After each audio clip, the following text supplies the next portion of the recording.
Oh, you were lovely. Make me feel special. Well, it's really important that Reed Nielsen just entered the room because he's part of the story that I'm going to relate. I don't know if you know that he's managing editor or director at the history department, but is shortly to become the mission president in Washington, D.C. North Mission, so that's very exciting. I met Reed and Dr. Laurie Maffly-Kipp on the very same day. I think it was Reed who invited us to Laurie's class, and I was so impressed by this professor, by her kindness to her students, by her respect for her students, by her ability to create a safe space in which her students could answer or could vent concerns. And I thought, what would it be like to be instructed by a professor of her ilk? And so it is my privilege to welcome her here this evening.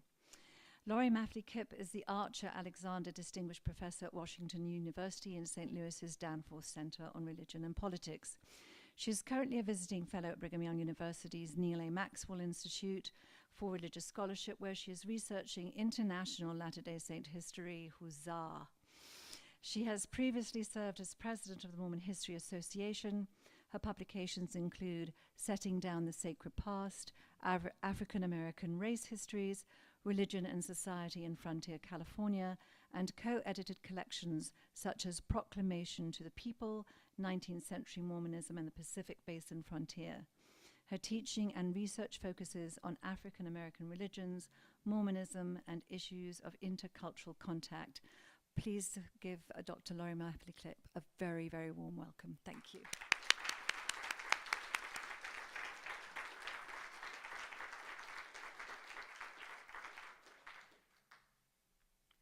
Thank you, Fiona. That was more than I deserved, I'm sure, but I appreciated your kind words and well remember your time in Chapel Hill when we met. Before I start, this is the first opportunity I have had since in the 20 years that I have been studying about the Mormons as a non-church member myself. It's the first opportunity I've had to speak in front of the person who actually first introduced me to Mormonism. And I know, Terry, you're probably going to hate me for doing this to you.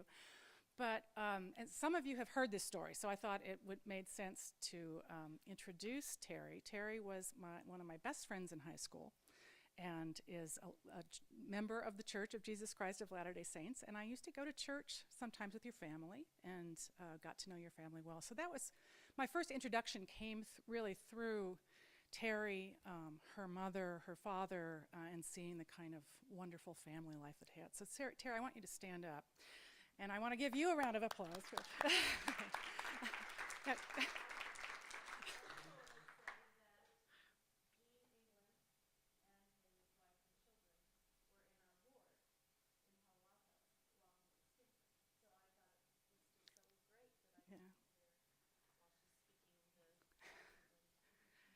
It's a very small world, yeah. So it's a great pleasure to be here and a real privilege to present this lecture in honor of Eugene England. I never met Professor England, but in doing a little bit of research about his life and legacy, I felt an immediate sense of kinship with him, beyond the Stanford connection, especially with his commitment to academic inquiry as a necessary and healthy part of a life of faith. It brought to my mind the words of Rabbi Joey Rosenfeld, "All questions are a form of prayer." All questions are a form of prayer, in that they express our desire to seek ultimate truths in our own lives. I've also benefited greatly in my own scholarship on Mormonism from reading many, many articles in Dialogue, a journal dedicated to questioning as a crucial aspect of devotional life. And for all of those reasons, I am in the debt of Eugene England. I was also delighted to read that in 1954, Eugene and Charlotte England were called on a mission to Samoa. Now, much of my own work on Mormon history has dealt with missions in the Pacific Basin, from Hawaii to New Zealand. And so I eagerly read through his essay, Mission to Paradise, describing that experience and the questions about class, power dynamics, and race that it raised for them. It is a sensitive and illuminating reflection on what it meant to be a young missionary couple. And he included several vivid stories about Samoan women they encountered that resonated with the themes of my talk this evening. So in the spirit of curiosity and questioning, let's turn to Mormon women. This is a woman's church. How many of you recognize that phrase? This is a woman's church. You heard that before? For those of you who haven't, I'll tell you a little more about it. It was introduced by Sharon Eubank at an address she delivered at the Fair Mormon Conference in 2014. Sharon Eubank is currently the first counselor in the Relief Society General Presidency of the Church of Jesus Christ of Latter-day Saints. At the time, however, she was, and still is, Director of Humanitarian Services and LDS Charities. Here is an excerpt from that speech that she gave. I am going to tell you a story, she started, and it actually happened to Lillian DeLong, a friend of mine. She served on a Relief Society board years ago, and she was assigned to go to Ghana, and she had her husband with her, and they were in a very rural part of Ghana. So they did their training. She was there to do Relief Society training. And it is a very simple structure, and they were in different rooms, and her husband was in priesthood, and she was in Relief Society, and they did their training. After it was over, a woman came up to her in her beautiful Ghanaian church dress, and she shook her hand, and she kept saying, "This is a woman's church." She's just crying, and tears are just streaming down her face. She kept saying, "This is a woman's church." Lillian didn't really know what she was talking about, and she's smiling and saying, "Yeah." But the woman just kept pumping her hand and saying over and over again, "This is a woman's church." And finally, Lillian said, "What do you mean this is a woman's church?" And she said, "We have just been in the marvelous Relief Society that teaches us not only spiritual things, but temporal things about how to make our lives and our children and our families better. And at the same time, your husband is in the priesthood room, and he is teaching our husbands that the culture of the church does not allow for them to beat their wives and their children." Eubank's story was celebrated with a standing ovation at the conference. It was later posted on the Mormon Newsroom's website and reprinted in the Ensign magazine. The excitement with which this address was received, according to one observer, is unparalleled by that of any address given by any other speaker at a Fair Mormon conference. Now, there are several reasons, I think, that this address was met with such an enthusiastic response and embrace by both attendees and later by church leadership. First and most obviously, it is not a good thing to beat wives and children. That is something that I venture to guess most of us would agree on. And the knowledge that church teachings had some effect on ameliorating this problem, and to hear that stated in such a moving way from the Ghanaian woman, undoubtedly provided listeners with confirmation that the role of the church in other parts of the world can be salutary in some pretty fundamental ways. But I would venture that some of the pleasure of this story comes from the surprise of that ending, when the woman says, "Relief Society teaches us not only spiritual things, but temporal things about how to make our lives and our children and our families better." Now, at this point, many hearers might be nodding in agreement. Yes, they might think. It teaches us how to manage family finances, how to serve the poor, and how to bake funfetti donuts or serve a waffle bar brunch. Now, my point is not to make light of or diminish the importance of these kinds of Mormon corridor activities, which also include exemplary humanitarian projects and fundamental building blocks of mutual support for women in local wards. It is simply to register the shift in the last sentence that likely runs against our expectations. And at the same time, your husband is in the priesthood room, and he is teaching our husbands that the culture of the church does not allow for them to beat their wives and their children. That final statement startles with the awareness that this is a very different world from that of cookie exchanges and service auctions. Church meetings here are a life-sustaining force. But I believe the story is also surprising for another reason. There is a sizable number of white North American Mormon women who question whether the LDS Church is hospitable enough to women's voices and experiences, who likely are surprised by the idea that women in Ghana might see the church as a liberating institution. These groups of critics do not speak with a single voice. Instead, we can hear their concerns ranging from advocacy for women's ordination to the priesthood, to those gently seeking more gender equality and a greater sphere for women's input into institutional leadership. There is a wide spectrum of ways in which women who desire more of a voice, who want the LDS Church to be more of a women's church, to express their dissatisfactions and press for change. One illustrative reaction was expressed in an online comment from an American woman on a blog site after she had read through Sharon Eubank's story. She remarked, "I am so glad this woman is seeing improved treatment of women in her life and community because of the influence of the church. Most of the world is considerably more plagued with female mistreatment than the United States. But at least one reason for her relief and comfort appears to be the stark contrast between her cultural and her religious experience as a woman. Women in America go to church and experience a contrast, but in the opposite direction. I recognize many American female members are not pained by the male-oriented nature of the current church. But I, for one, walk into church and feel nearly suffocated by culture shock, utter shock at how little women are utilized, recognized, conferred with, and so on. I don't want the church structure to feel like something a woman ultimately outgrows once she finally recognizes and honors her true worth. It's wonderful that the church is helping women in third world countries learn it's not acceptable to beat women and children with their fists, but women still feel beat up by the patriarchy in the capital state of our religion." Now, all these examples and differing reactions raise the question, what does it mean to be a woman's church? What does it mean for women in the Church of Jesus Christ of Latter-day Saints to make their lives and children and families better? The anecdote about the Ghanaian woman and reactions to it should be all the proof we need that women in a global church do not all have the same experiences of life and family that can yield a single answer to these questions.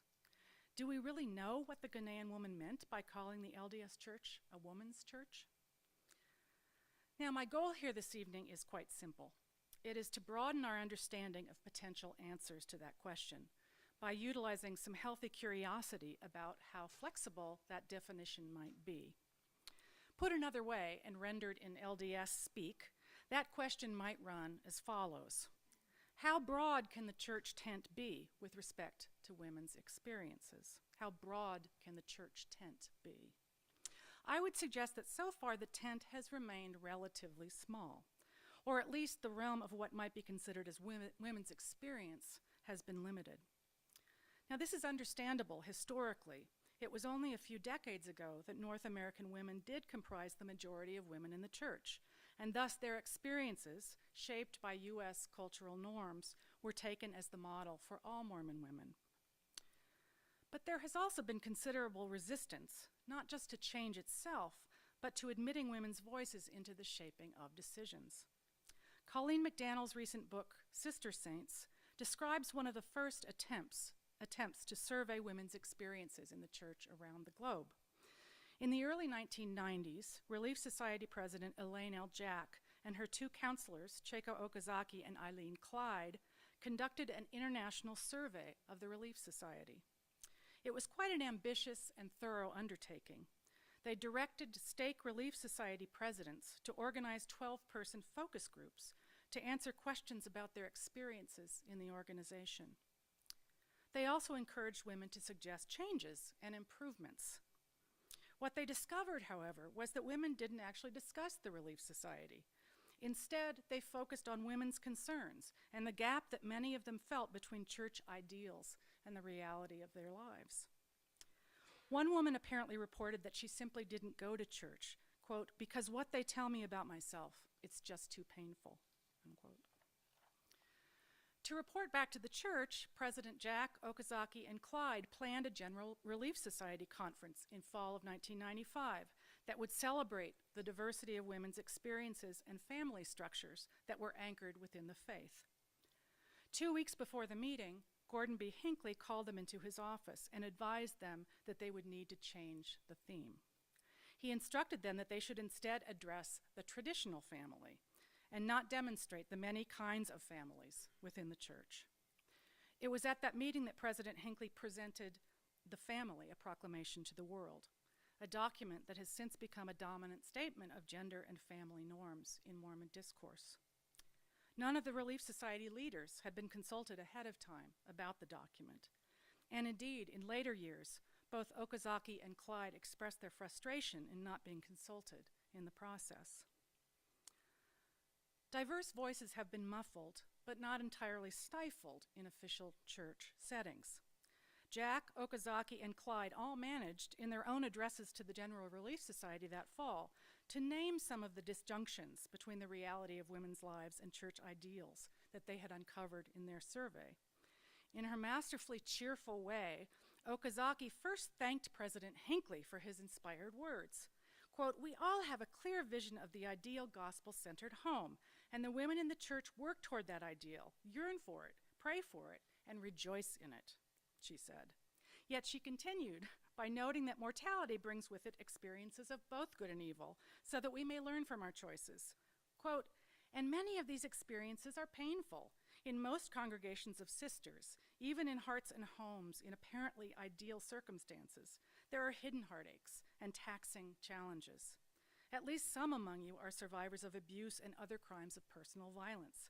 Death or divorce can visit any home. In your family, or in the family of someone close to you, is someone dealing with chronic mental, physical, or emotional illness.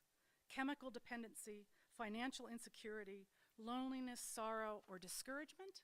Many sisters are in second marriages with the triple challenge of healing from the loss of a first marriage, working to build a strong second marriage, and compassionately providing part-time mothering to children of the husband's earlier marriage." Okazaki thereby acknowledged in her words the realities that she had charted in the survey, while still honoring the value of the scripted ideal. It was kind of a brilliant performance. I can't believe she packed so much into those few sentences as she did that. In this case, then, female leaders in the U.S. have been frustrated by a male leadership that promotes a female ideal and is less comfortable with the messiness of real women's lives. Even this, though, is still an ideal centered on North American Mormon women's narratives. Remember that this story told by Sharon Eubank was delivered in the service of a lesson to North American English-speaking Latter-day Saints. And this is most often where the conversation of both feminists and traditionalists begins, with the assumption that all saints share the same ideals for what womanhood and family should mean. A brief perusal through the Fair Mormon website did not yield many, if any, talks by Mormon women from other places. A panel discussion in 2013 on, quote, "Seeking Sisterhood Among Different Perspectives on Mormon Feminism" included 5 prominent LDS women, all very accomplished, and all US-based. Similarly, some of the most prominent pro-family organizations led by church members, including Latter-day Saint Women's Stand and United Families International, both of which defend a traditionalist reading of the Proclamation on the Family, including women's roles, are exclusively staffed by white, US, and mostly Utah-based leaders. The website of United Families International has a section devoted to what it calls World Family News, and the contributors, from what I can tell, are all North American and white. Although my research is nowhere near as extensive as the surveys undertaken by Jack, Okazaki, and Clyde in the 1990s, over the past several years I have visited female church members on 5 continents in an attempt to discern what their faith and the church, not necessarily the same thing, their faith and the church, mean to them. And my work has also benefited from some wonderful collections of oral histories and accounts gathered from around the world, some of them by people in this room, in fact, that give some glimpses into the lives of female saints in other places. These histories, collected by researchers through the Mormon Women Project and the Mormon Women's Oral History Project, are beginning to reveal a much broader array of experiences and opinions than has been previously captured. So in the time I have remaining, I want to sketch out some of the contours of this women's church, as well as the challenges it presents. Now, if we return to our Ghanaian example, it's tempting to see the global differences in women's experience as purely a matter of economic development. If the church can just help women become self-reliant and productive, then they too can work toward the same ideals of womanhood as their North American sisters. And it is true that women in many parts of the world look to the church for the basics of education and a community safety net that is otherwise not available to them. But research suggests that there are other cultural issues that complicate this formula, and even the meaning of self-reliance is more variegated than one might think. Take, for instance, the example of Europe. There, the differences in women's experiences are not primarily economic. Still, many LDS women in Europe see the ideals presented in church settings as more American than Mormon. Corinne de Koo van Velkenhuizen, I hope I pronounced that right, I don't know how to pronounce her name, she reflected on her move from Antwerp to the Mormon corridor in the early 2000s. Quote, "I thought I had a Mormon identity until I moved to Utah," unquote. It was only in that move that she realized that Mormon female identity was not universal. From her perspective, Utah Mormon identity was routinely conflated with right-wing conservatism and Republican Party politics. Her own experiences in a local ward in Belgium had been much more politically diverse, and the corresponding understanding of women's roles seemed far too limiting. So what did she do? She went on to take her own survey of European Mormon women's experiences. She surveyed 60 women in 17 European countries. She mapped Mormon women's experiences and compared them to what she had encountered in the US.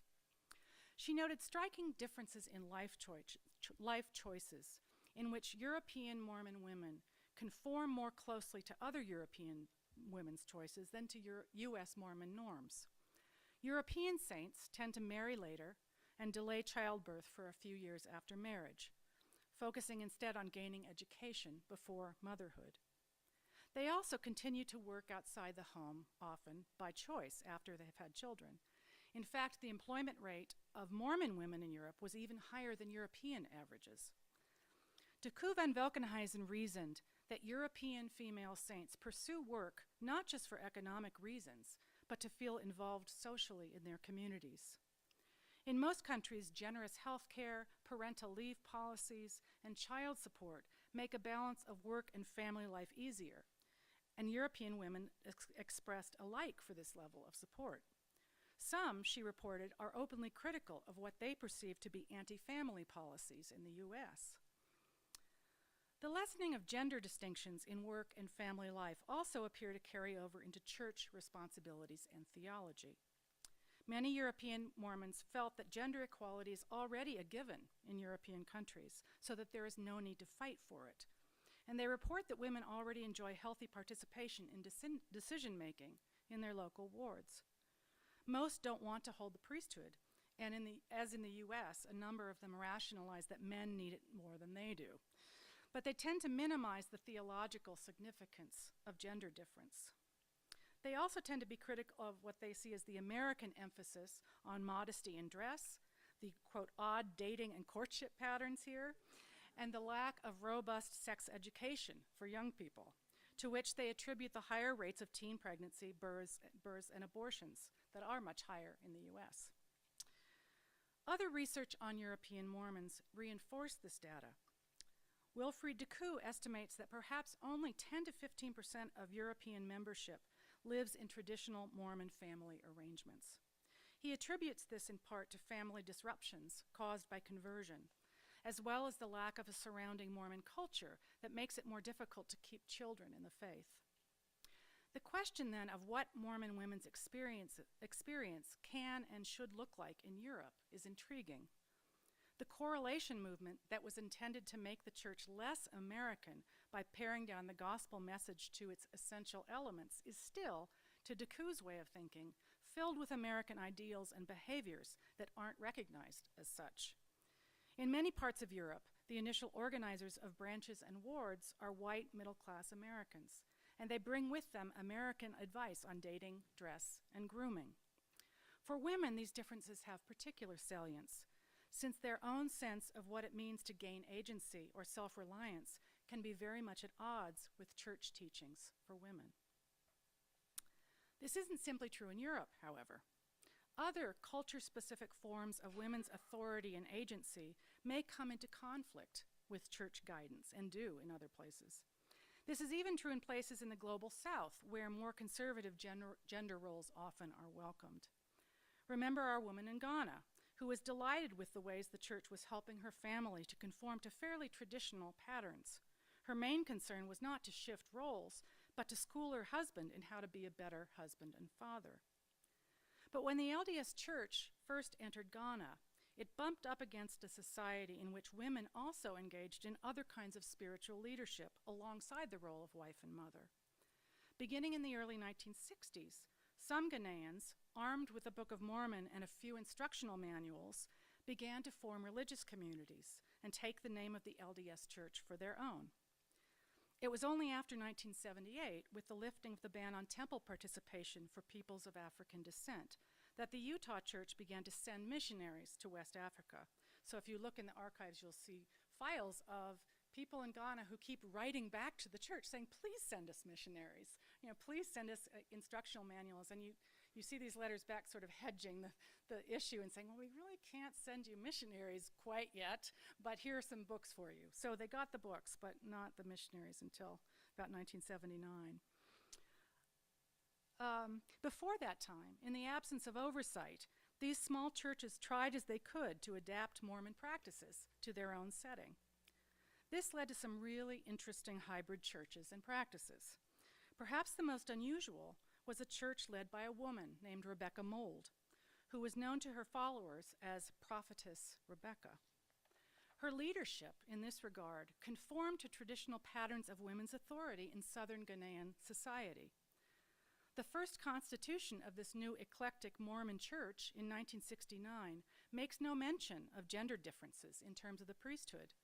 And women in this church and others like it led prayer groups and performed ritual cleansings and baptisms for both male and female congregants.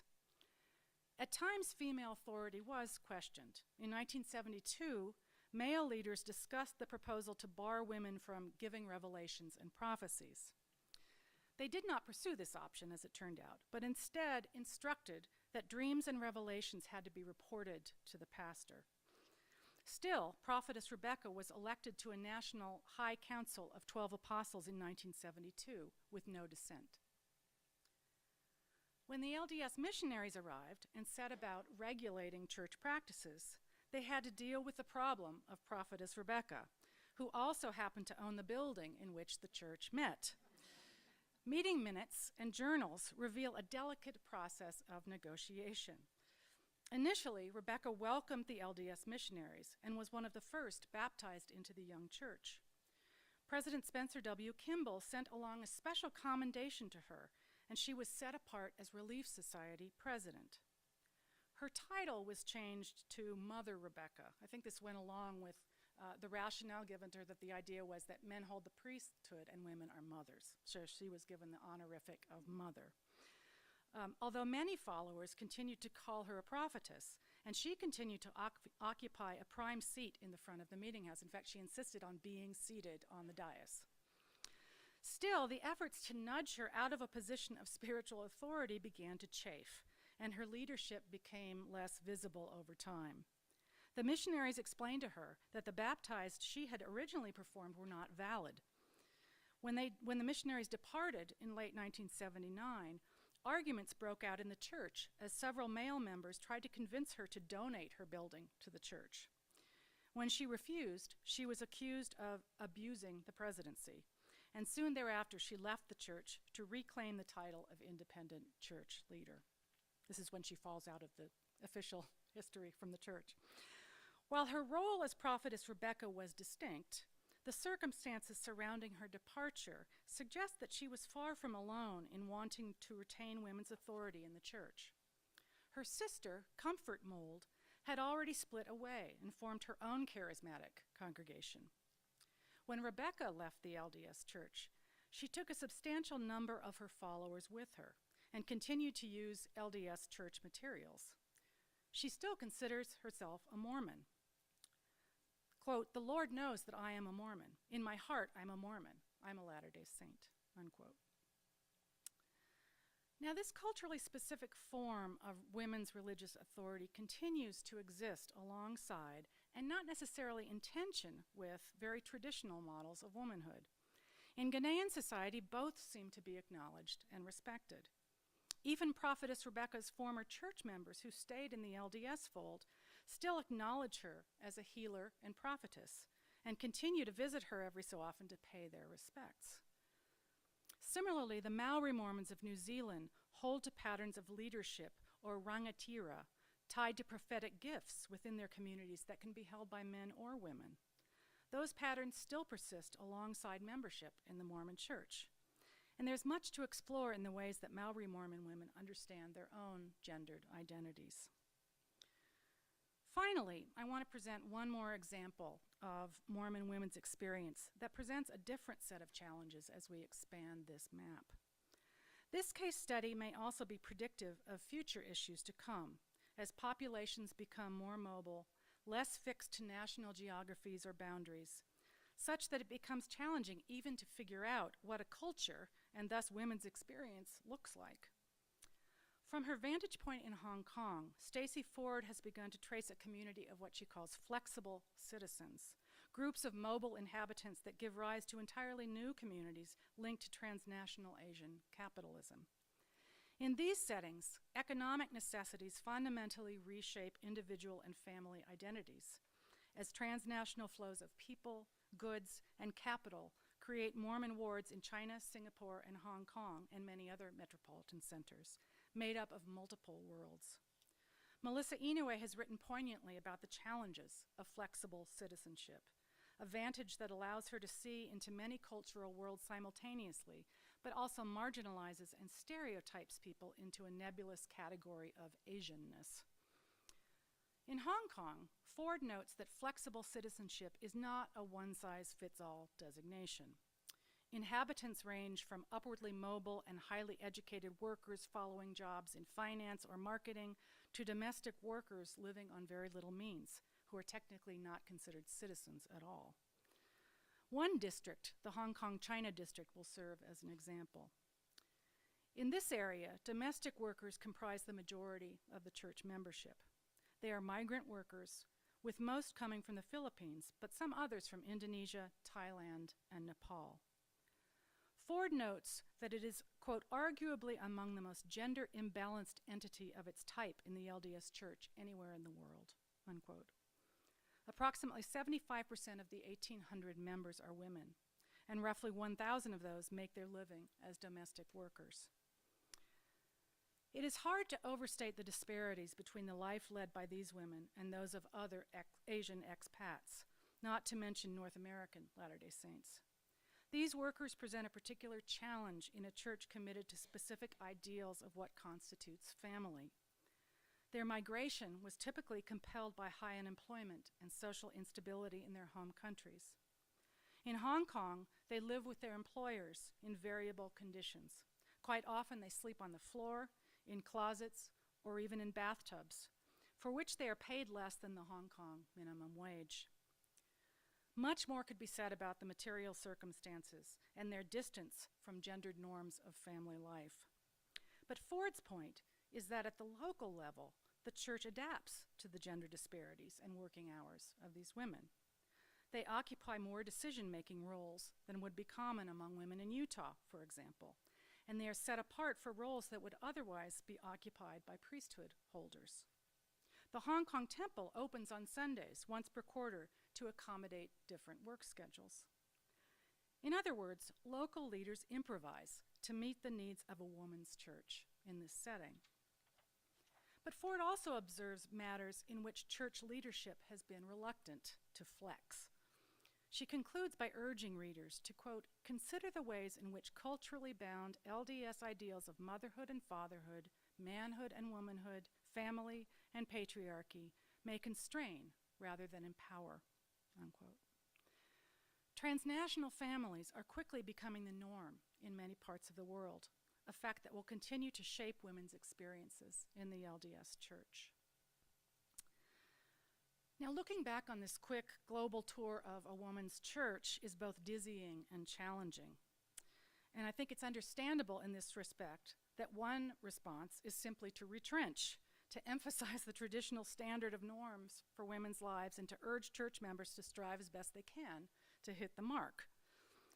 This is the approach taken, as I've previously suggested, by groups like United Families International and Latter-day Saint Women Stand.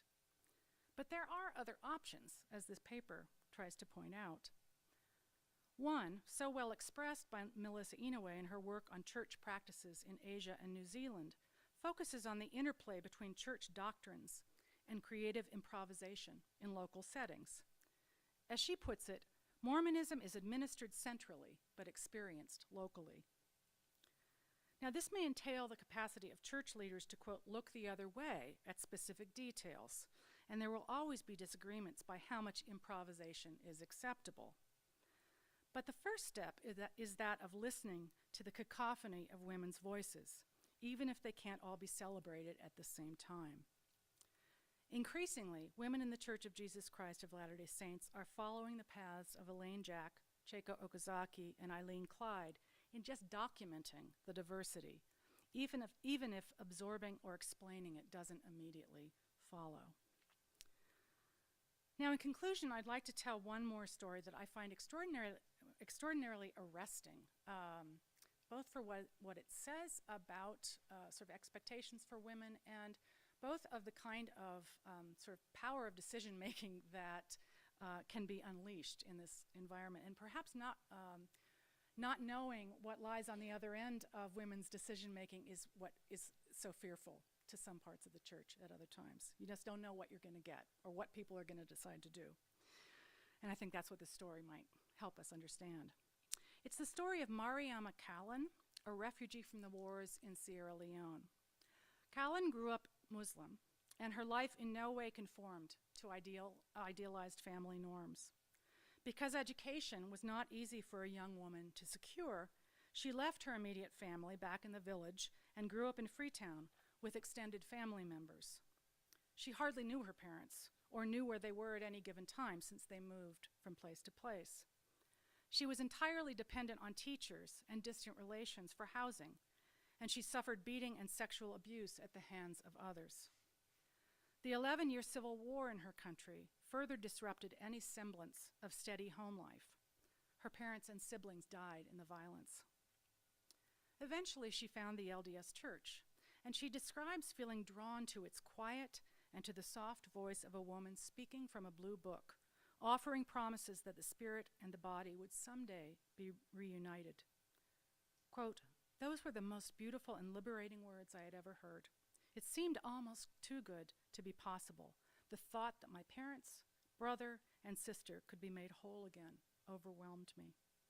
I felt hope, and that hope was connected to the blue book with Jesus Christ on the cover. And when the teacher then taught that we could, by our actions and obedience, choose to be with our families forever, I knew I had to be a part of this church." Unquote. Callan describes the many attractions of the church: its focus on agency and individual control, its teachings on equality of the sexes and improved behavior from men towards their families, its focus on education for women, and on women attaining leadership in church callings. Soon, Callan moved to the U.S. to start a new life. But her story doesn't end quite the way one might imagine. There is no fairy tale wedding in the temple. She continues, quote, "At some point after I moved to America, my friends started to ask, 'Why are you staying single? Why can't you just have a man and make American babies?' But because I have this church in my life, I know that I do not have to make that choice. I don't need that kind of man. More and more of my Sierra Leonean sisters are realizing the same thing. The gospel gives them the knowledge and confidence they need to say no to the people who would tell them to endure beatings and infidelity instead of loneliness. We are choosing to wait and pray and live our lives because we know that things need to be equal, and we will not settle for less." Unquote. Thank you.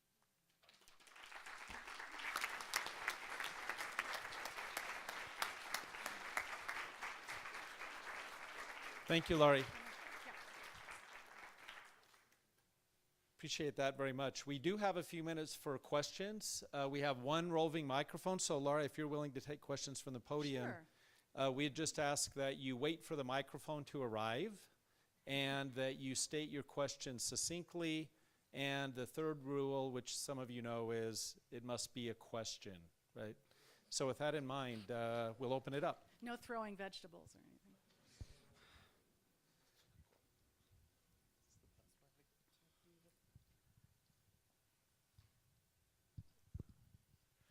Hi, I appreciated your presentation a lot.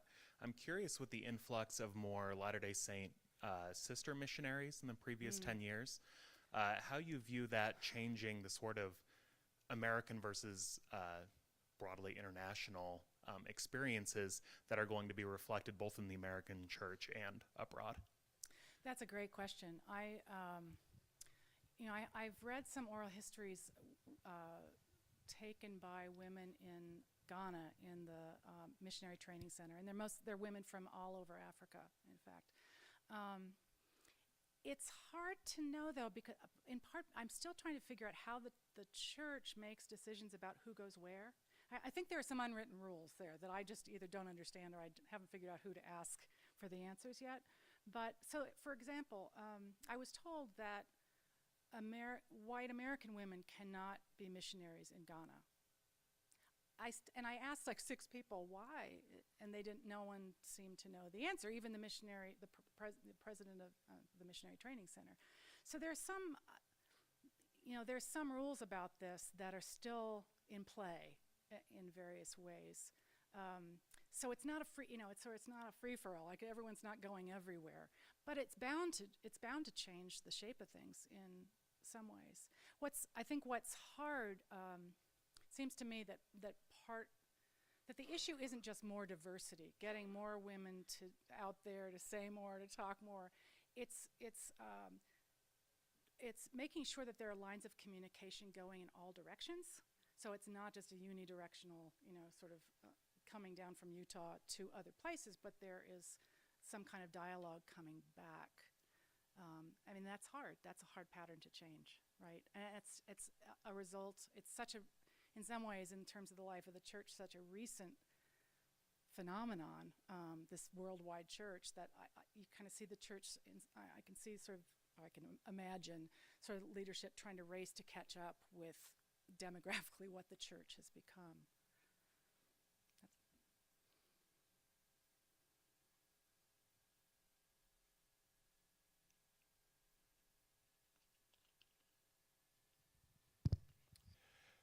Laurie, thank you very much. That was compelling. You talked in detail, relative detail, about the diversity in Hong Kong, the national diversity. My question is about Europe. It's my understanding that already in Europe you have such a diversity of nationalities in the church there. Right, especially the cities. Right, so I guess my question is, what is your understanding of the state of research about that? How much are we making any progress or angling towards understanding just what it means to be a global church in kind of an already globalized European environment?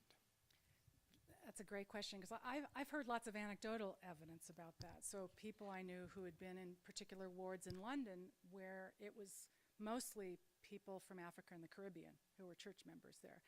I don't know of studies, and there are people here who probably know more than I do about some of this and about how oral histories, you oral historians and such. But I know that the church is doing its own kind of collecting of testimonies, but I find them honestly to not be very helpful most of the time, because often they're given by missionary couples who they're not trained oral historians.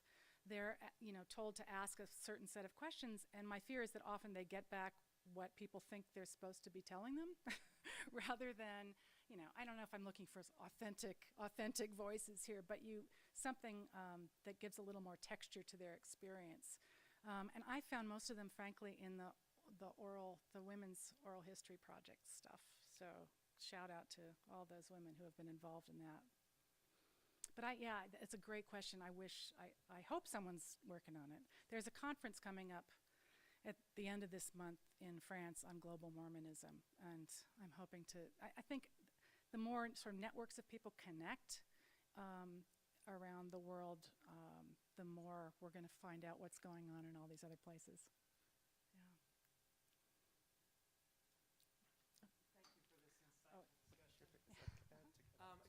question is, you referenced very briefly Yeah. the impact of correlation Yeah. on the spread of the church.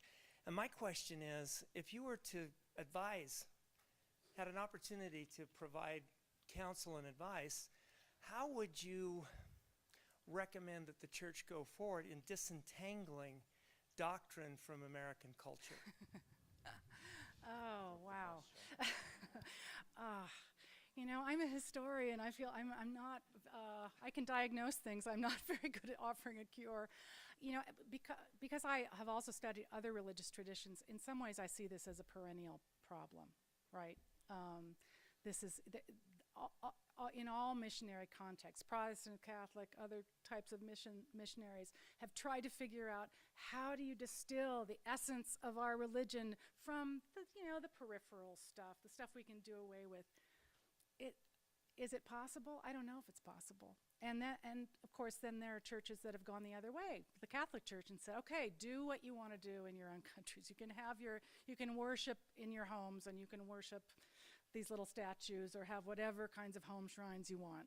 And we're just not, it's sort of a don't ask, don't tell kind of policy. I think, you know, the LDS Church is struggling with this, right? Because there is this focus on this global vision of Zion, and how you can have a global vision without having uniformity is the challenge here. And people are always going to argue. I mean, my opinion, people are always going to argue about this. You have to develop a process for conversation that's going to allow different voices to be heard, if not always fully honored. The UN, it's the UN model of religious growth. Quick question. We've heard a lot of experience and statistics on the European side. Yep. But I was wondering if you have any outtake on Islanders or on the Polynesian side of it. So you want, what kind of statistics do you want? Like surveys of women's roles? Yeah, you said women would experience from the European, and I know quite a bit of Islanders that are very strong in that faith, and so I was just wondering Right. if there's any experience on that. I don't have more than much anecdotal evidence about that question. I don't know that anyone has done any contemporary surveys. You know, the problems are very different because the cultures are very different in those places. So, you know, in some place like Samoa or Tonga, when you have sort of practically a majority of the population is Mormon, you have much more of a Mormon culture forming. And that's going to have effects, I think, on how embedded people feel in groups, larger networks that share their religious beliefs. But there's also the sort of the political anti-colonial pushback that's come in the Pacific world. So in New Zealand, New Zealand is a prime example of that. Auckland, New Zealand has the largest population of Pacifica peoples of any place in the world. And it's a very politicized issue because when the Mormon Church first came into New Zealand and other parts of Polynesia, it was an anti-colonial church in some ways. It sort of poised itself as a third way, as opposed to British or French colonizers or sort of indigenous ways. And for many Maori Mormons, they see it as a way to preserve their culture. Mormonism has preserved their native cultures in the face of colonial destruction. But that then causes problems when the Mormon Church itself has started to change, and correlation comes into this too, because then they want to say, no more facial tattooing. We're not doing that anymore. No more long funeral services, that you're used to doing. So there are tensions that have arisen in that environment, but it's a very different situation than the European situation. I wouldn't even know how to begin to compare them statistically. I don't know if that's more just anecdotal evidence for you, but I could talk a lot about New Zealand if you want. So could you. Hi. Do you or anyone else have access to the research conducted by Presidents Clyde, Okazaki, and Jack? Great question. I haven't seen it. Clyde, Colleen McDaniel did some interviewing with Eileen Clyde, I know, and there's some stuff at the U in Salt Lake sort of that deals with that. I don't know. Have you looked at any of that, Joseph? Yeah. Yeah.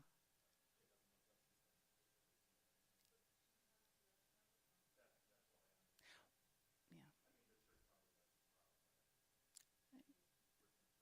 I thought there, but she has an oral history collection at the U, right? Right. Right. Yeah. From Colleen's book. Yeah, it's.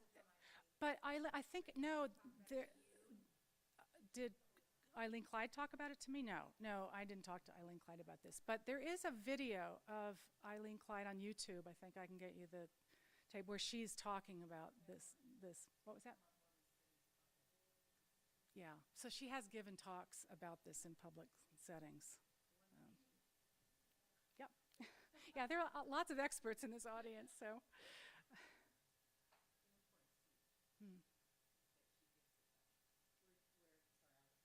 Please.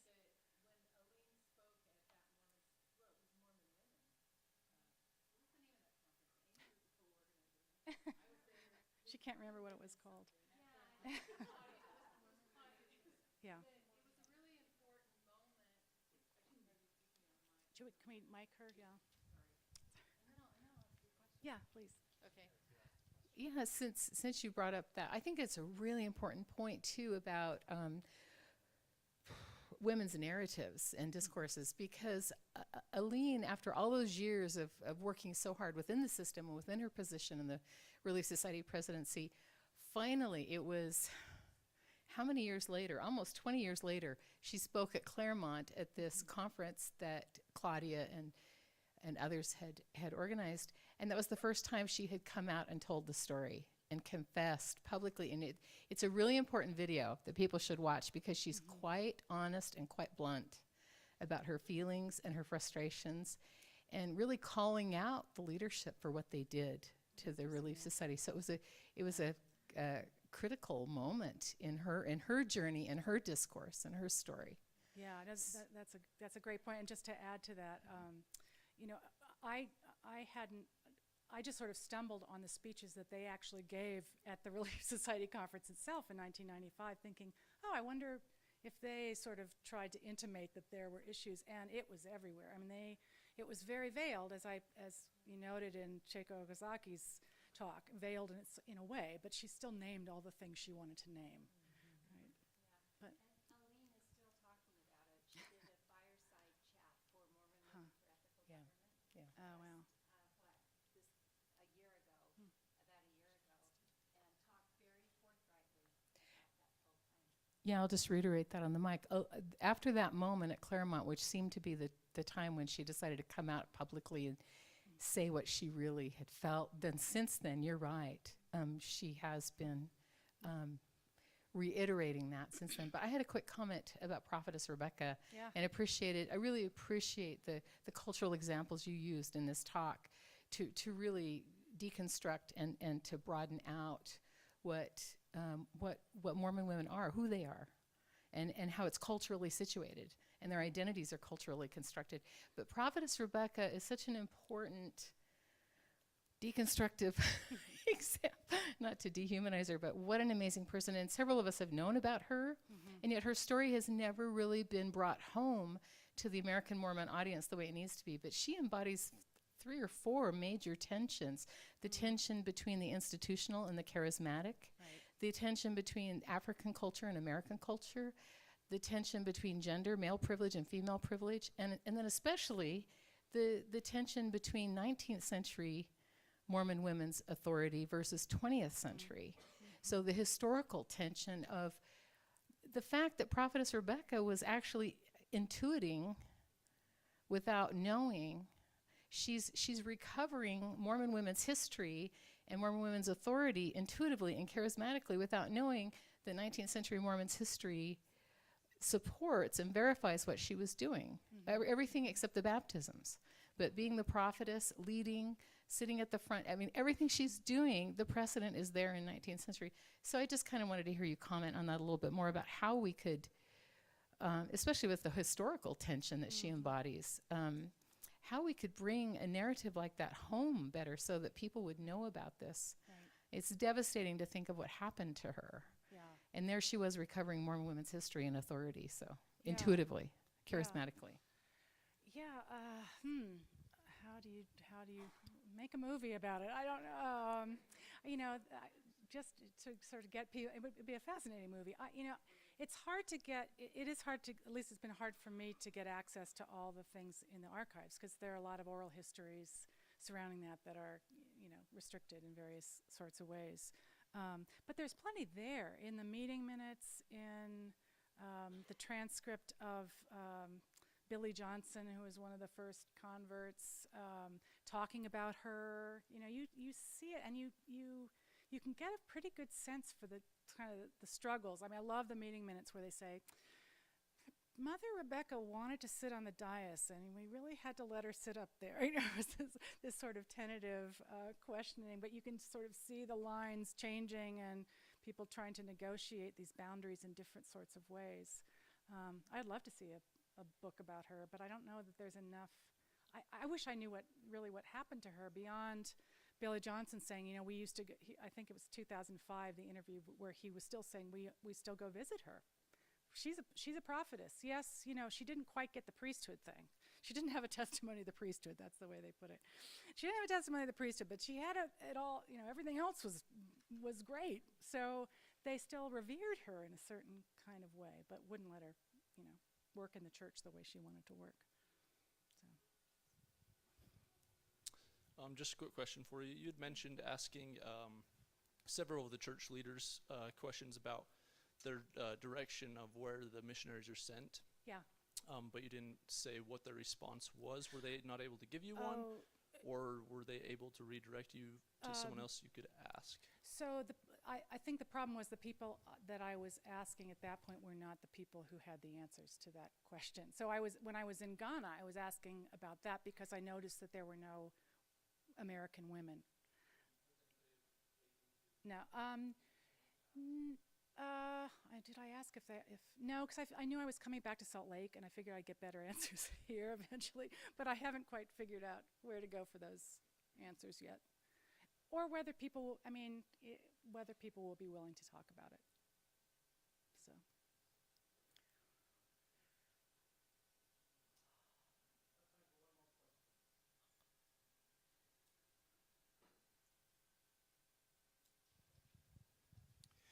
Laurie, just a quick thought. Yeah. Perhaps, would you comment on this? Would it be valuable if it is culturally situated, if women's roles are, as was stated so eloquently, culturally situated, do we need a more differentiated sense of the American Mormon women's culture that names more things than the connection with right-wing this or Republican that? Would that be helpful in understanding more of what you're trying to draw? Oh, absolutely. Bring attention to? Yeah, people talk about historians as falling into two camps, either lumpers or splitters, and I'm definitely a splitter. So I like to just divide things up. Oh, that's distinctive. That's everything's different when you really can boil down to it. But there are lots of things that I left out of this talk because I was trying to focus outside the U.S., but I think there are all kinds of issues around women of color, Native American women, in all kinds of ways there are variations. Utah, I've never lived in Utah until this semester, so my full immersion into sort of Mormon culture is now complete, but I know Mormon women where I used to live in North Carolina who would say, I never want to live in Utah. For them it would feel stifling. On the other hand, other people I know are always trying to get back here because this is home. And so there are all kinds of variations, I think, in women's and men's responses to sort of cultural expectations, that need to be explored. I think that, the hard thing is just that as an institution, the church, for understandable reasons, this is what institutions do, has really tried to create sort of that aspirational ideal. But the realities, I think, are changing so quickly on the ground. They've always been, there's always been a distance between them. But there are ways in which the demographics of the church have changed so quickly and so dramatically that it's really forcing the issue in new kinds of ways, I think.